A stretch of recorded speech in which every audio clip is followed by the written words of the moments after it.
یو کس چې هغه سره عهده ده، هغه باقاعده د صوبې مشر دی، نو هغه مذمت کوي، نو ما کې هغه کې به فرق څه شو؟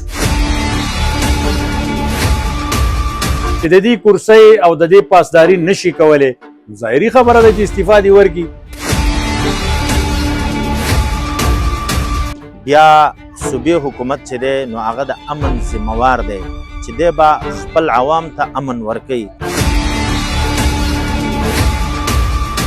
نه دی ګنداپور صاحب ته زما ریکویسټ دی چې ته نشي کولی یا بالفرض تا سره کنټرول اختیار نه وي، دا د صوبې حکومت ذمہواري ده، کور ته لاړ شه.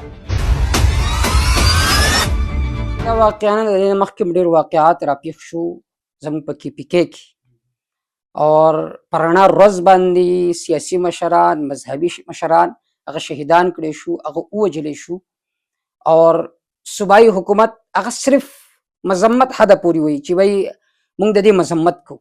نو مذمت به خو زه کومه، ځکه زما په لاس کې اتھارټي دې شته دی، اختیار دې شته دی، ته به مذمت کوي. یو کس چې هغه سره عهده ده، هغه باقاعده د صوبې مشر دی، نو هغه مذمت کوي، نو ما کې هغه کې به فرق څه شو؟ پکار دا دی چې مذمت نه بلکې مونږ عملی کار وکړو. عملی کار دا دی چې مونږ خپل رعیت لا سیاسي او مذهبي مشرانو ته تحفظ ورکړو، چې مونږ تحفظ نشو ورکولی، استعفا دې ورکړو چې وایي زه ناکام یم، زه دا حکومت نشم چلولی او صوبه کې امن نشم قایمولی. نو پکار دا دی چې به داسې خلک استعفا جمع کړي، مذمت سره کار نه کړي. چې چونکې صوبایي حکومت او دوی له خلکو فل منډیټ ورکړی دی، څه داسې هم نه ده چې یاره د دې چا سره په اشتراک حکومت دی، دې د چا نه بلیک میل کېږي، نو هېڅ هم نشته. خو دې وخت کې که موږ وګورو او وینو هم او هر څه اورو هم او ګورو هم په خپله چې یعنې انتهایي خراب صورتحال چې دی هغه د امن و امان دی په خیبر پښتونخوا کې هیڅ قسم چې دی هغه امن و امان نشته او انتهایي زیاته بدامني دی.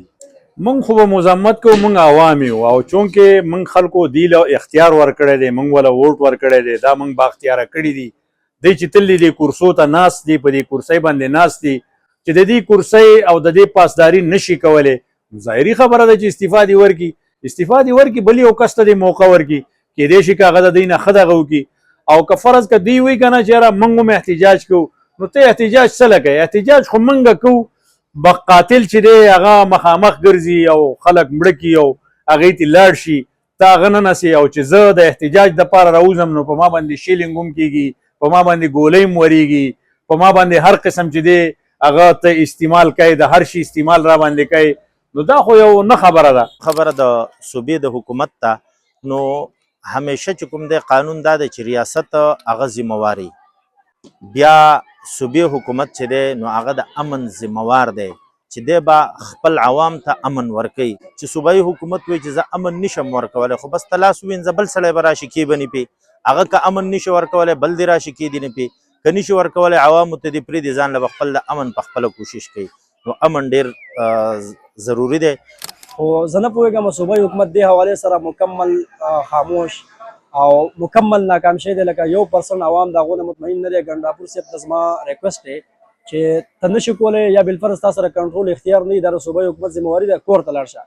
اپوزیشن لیډر ته هم دا درخواست دی چې بھائی بھرپور زور ولګوه حکومت باندې چې امن و امان صورتحال چې دي دې منطقه کې فوکس ورکړي. عوام بې انتهایي مشکلات کې دي، خلک جوماتونو ته نشي تللی، خلک د کورونو نه بهر ته نشي راوتلی، یو کرفیو لګېدل ده په پښتونخوا کې.